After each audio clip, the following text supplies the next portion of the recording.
Hello there, Maverick Traders. This is Rob. It is February 22nd, 2024, and today was a pretty big up day. In this session, we're going to go over what happened today. There's really just one word I want to say, and that is NVIDIA. That's what happened today. We're going to take a look at the market. Did we get a score change? What happened? Let's look at some of the sectors. And then, of course, we're always looking for trading setups. We want to be bullish in the right places, bearish in the right places, and neutral when it calls for it. Disclaimer. This video was created for professional stock and option traders. Maverick Trading is a proprietary trading firm that employs professional traders around the world. Our traders trade firm capital and keep 70 to 80% of profits they generate. All trades and analysis in this video are for professional traders only. If you are interested in becoming a professional trader for Maverick, click the apply button in the video description. Let's break down what happened today. The word of today was NVIDIA. All right. Last night we had earnings from NVIDIA, very highly anticipated. The market had actually run up in anticipation of the earnings, and the earnings delivered even better than what the market expected. So NVIDIA had a big update, and it really pulled everything up there. And so we had the Dow up 1.2%, S&P up 2.1% for a day. That's a huge gain. The Q's up 3%. Take a look at the Russell, though. The Russell only up less than 1%. Oil and gold. Gold has been stronger. Oil's just been flat. So there really hasn't been much action in commodities. So really what I want to focus on is the difference between the Q's and the Russell. And if we come down and we take a look at the advanced decline line, we can see it really wasn't that strong of a day. We see 61% of stocks were higher, 35% lower. But we take a look at how many stocks are above the 50 MA, and we're only at 58%. So that's not an overly bullish amount. Let's take a look at the chart, because that's really going to tell us where we are. And you can see we had that pullback. We found our support at the 20-day moving average, and you can see gap higher and run. Now, the gap higher and run is what I really wanted to talk about. Here is a chart of the Qs intraday. Now, the Qs gapped up like 2%. Typically, when you get a big 2% gap higher, there usually is some profit taking. I want you to take a look at this chart, because what this chart told me today, as I didn't see any sort of pullback from the open, when you see a chart like this, what it tells you is that people are constantly on the bid buying, which means that stocks literally can't go down. So this was the whole general market. Sometimes you see this on individual stocks, but think about it. We had this big gap up in the market, and you can see that anytime there's any sort of pullback, it held. Anytime there's any sort of pullback, people bought. At this point, again, look, this is just rock solid. There's no pullback here, because there's so many people out there on the bid buying. And then finally it got tired. But look, there wasn't any sell-off at the end of the day. This is a sign. Whenever you see a market that does this, it tells you that the bid is thick, meaning anytime there's any sort of little pullback, people are buying. So it literally can't fall because the bid is so thick. And then when people are buying on the ask, which is a market order, they're buying on a market order, it pushes the market higher. And then when people come in and sell market, it can't go down because the bid is so thick. There's not more sellers than buyers. And if that's the case, all those sellers will sell their shares and the bid won't move one bit. What that tells you is that there are buyers out there. There are people out there that want to buy. So when I see this chart and I think about what it means for tomorrow, it's telling me that we're likely to get probably another little gap up tomorrow. If we did get a gap down, I would expect that gap down to be bought pretty aggressively. I think that we spent a lot of energy today, up 3% on the NASDAQ. I don't think we're going to get another 1 or 2% move tomorrow, but I think there's still those buyers out there.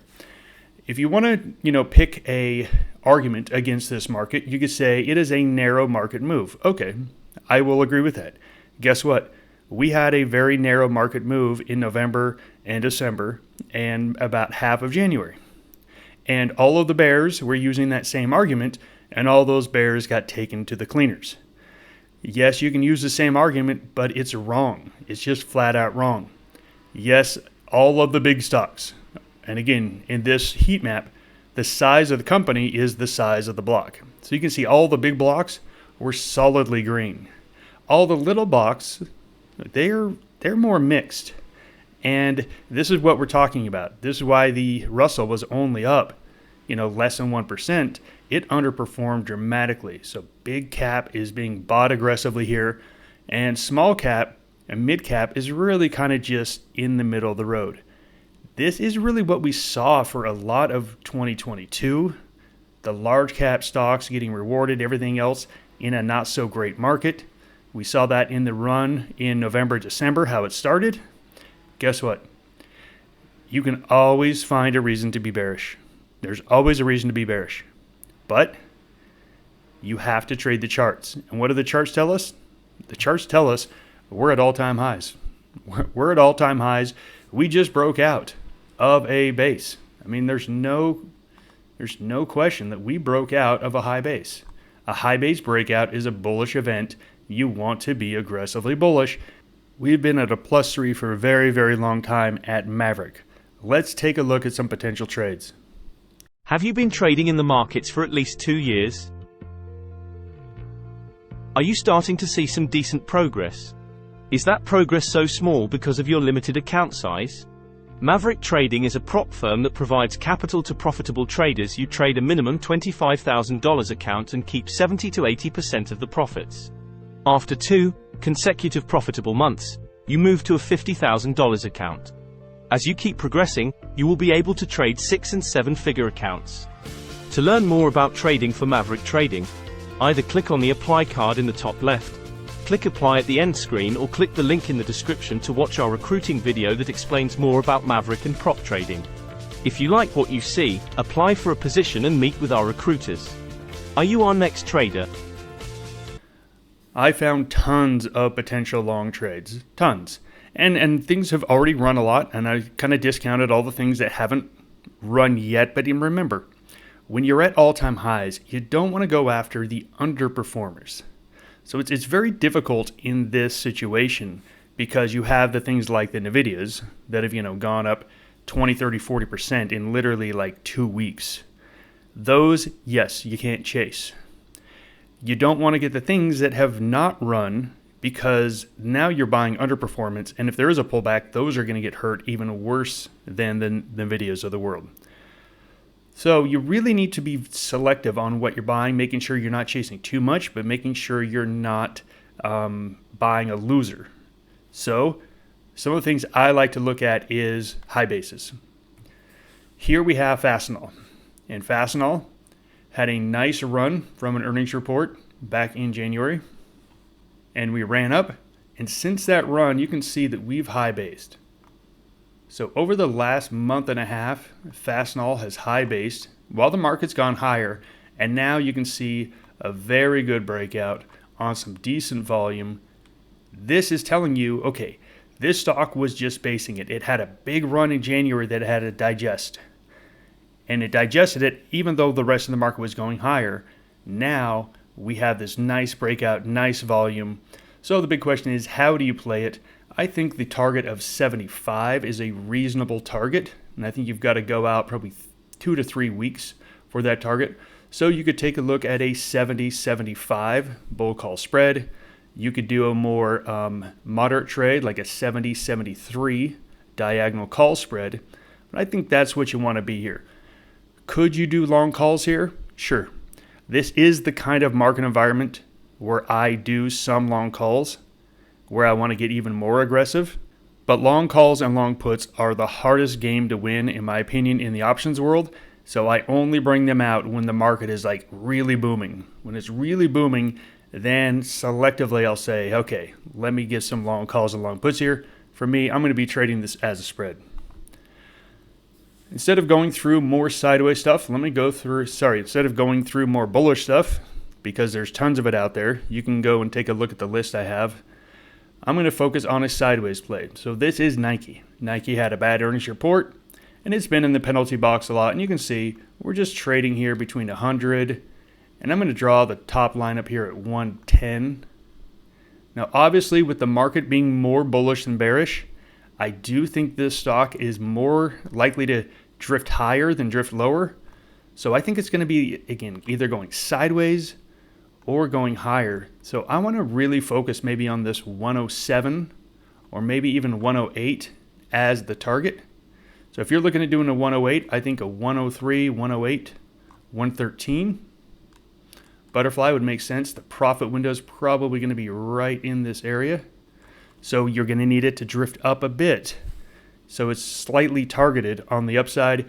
If you want to be more neutral, I think either the 105 or the 106 is what you do. And I do like a $5 spread between the legs on this one on Nike. And on the short side, I was surprised I actually found a decent amount of shorts. I think you can make some decent money here on some shorts. This is CCJ. This is in the materials sector. And what I do like about this one here, we had prior support here right below this 42. I like how we broke it. We tried to bounce back and recover. And you can see today at some point we had a long upper shadow. But by the end of the day, it had closing really below its support point. And this was on a positive day in the market. I'm looking at this saying, okay, we've got a nice little base here. It's consolidating around that area on a big up day in the market. It could not hold a bounce. I like this one to the downside. With that being said, this is a really strong plus trade market. I cannot be a hero on anything bearish. I cannot expect anything bearish to really go down significantly. I think the most bearish you could get is 40, but I really like a 41, 42. That's going to be a theta positive trade.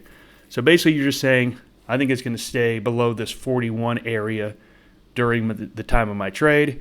You're probably going to bring in about 35 cents on this, which means you'll have about 65 cents of risk. So a position size of this one for max loss. Wrapping this up, we're at all-time highs. Don't fight it. I've been saying this for the last 3 months. Look, you could write an essay on all the reasons why this market shouldn't be doing what it's doing. Guess what? I don't care. Write the essay and then be bullish. Trade the technicals. Don't trade your opinion. If you trade the technicals, it's been very, very clear for a very long time that you should be net bullish. Anything else is just your opinion on how you're looking at data and assessing things. At some point, it's going to fail. I know it. You know it. At some point, it's going to fail. You may as well make money during that time. And when it does fail, guess what? We'll flip over to the other side and we'll try to make some money on the fall. But until then, pullbacks and bases should be bought. That's just where we are at this moment. There are no economic reports tomorrow. There's really no earnings reports of note. I expect after a big update like this, I think we're going to get more of a basing price action on a Friday. I do think it's more likely to be positive than negative. I could see us up, 0.5% for the day. I think that's what's going to happen. And then next week, I think we just broke out of a 3-week high base. I could really see this market put on a couple more percent before the next pullback or base. That's it for me. Thank you so much for joining me. Happy trading, everyone.